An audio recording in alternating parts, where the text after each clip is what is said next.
안녕하세요. 혹시 밤에 잠 못 이루고 뒤척이는 날, 좀 많으신가요? 네, 그런 분들 꽤 있으시죠. 특히 50대 접어들면서요. 맞아요. 그 갱년기 증상이나 아니면 스트레스 때문에 잠들기 더 어려워지고 뭐 그런 경우요. 그렇죠. 그래서 오늘은 보내주신 자료에 나온 복령, 이 복령에 대해서 좀 자세히 알아보려고 해요. 네, 복령.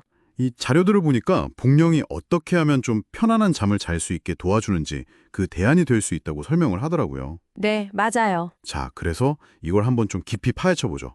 효능부터 집에서 차 만드는 법, 또 조심할 점까지. 좋습니다. 이 소나무 기운을 품었다는 약재, 어떤 비밀이 있을지 궁금하네요. 네, 복령은 사실 예로부터 마음을 좀 가라앉히고 또 몸 안에 불필요한 수분, 습기 같은 걸 조절해서 심신 안정에 도움을 준다고 알려져 왔거든요. 아, 수분 조절도요? 네, 오늘 그 자료를 통해서 그 원리를 좀 더 구체적으로 들여다보면 좋을 것 같습니다. 네. 자료를 보니까요. 이게 뭐 직접적인 수면제는 아니지만 마음이랑 몸을 좀 편안하게 해줘서 잠드는 걸 돕는다. 이 점이 딱 보이더라고요. 그렇죠. 그게 핵심이죠. 신경 안정 효과, 불안감 줄여주는 효과가 꽤 크다고 나와 있어요. 그래서 특히 갱년기 여성분들 정서적으로 좀 불안할 때나 스트레스 때문에 잠 못 이룰 때 도움이 될 수 있다. 이렇게 강조하고 있네요. 네, 맞아요. 그 자료에서도 복령에 들어있는 그 트리테르페노이드라는 성분 있잖아요. 아, 네. 들어본 것 같아요. 그게 이제 식물에 있는 천연 화합물인데 이런 성분들이 긴장을 좀 풀어주고 스트레스에 저항하는 힘을 키우는 데 기여할 수 있다. 이렇게 분석하더라고요. 아하. 그러니까 신경계를 좀 부드럽게 다독여서 불안감을 줄여주니까 잠드는 데 걸리는 시간도 좀 줄고 더 깊이 잘 수 있게 그러니까 수면의 질 자체를 높여주는 거죠. 잠드는 시간도 줄고 질도 높아지고. 네.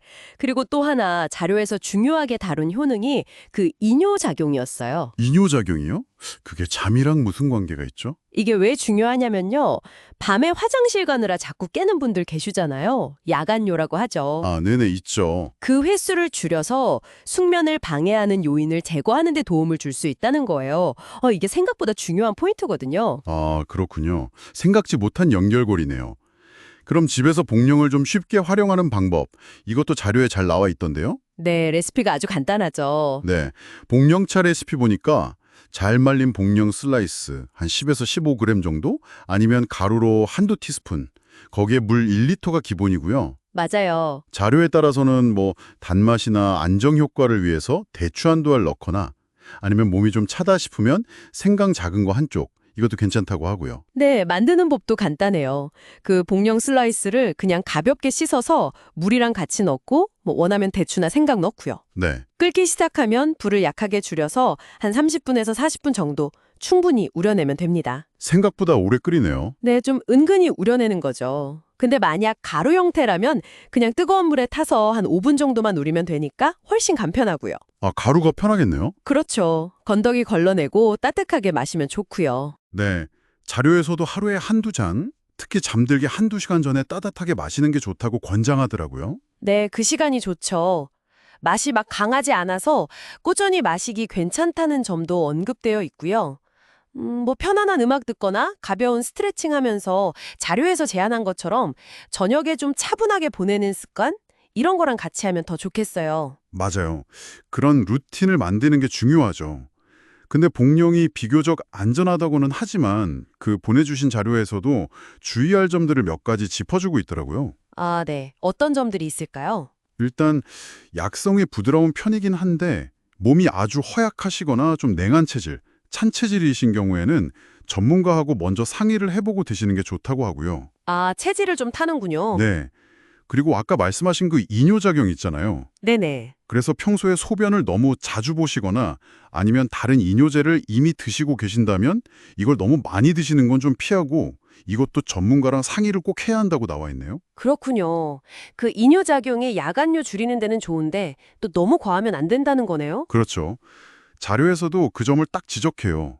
이게 양면성이 있다는 거죠. 도움이 되면서도 과하면 불편할 수 있다. 흥미롭네요. 또 품질 좋은 복령 고르는 것도 중요하다고 강조하고요. 속이 좀 하얗고 단단하고 깨끗하게 잘 말린 거. 이걸 좀 믿을 수 있는 곳에서 구매하라고 조언하고 있습니다. 네, 아무래도 입으로 들어가는 거니까요. 그리고 마지막으로 이건 정말 중요하게 다루는 부분 같은데요. 네. 만약에 불면증이 너무 심하거나 우울증 같은 다른 정신건강 문제가 같이 있다면 복령차에만 의존하면 절대 안 되고 반드시 전문의 진료를 받아야 한다. 이 점을 강조하더라고요. 맞습니다. 그게 정말 중요하죠. 자료에서도 그 선을 분명히 하고 있어요. 스스로 관리할 수 있는 부분하고 전문가 도움이 꼭 필요한 부분을 구분해야 한다고요. 복령은 어디까지나 보조적인 수단이니까요. 네, 맞아요. 보조적인 수단.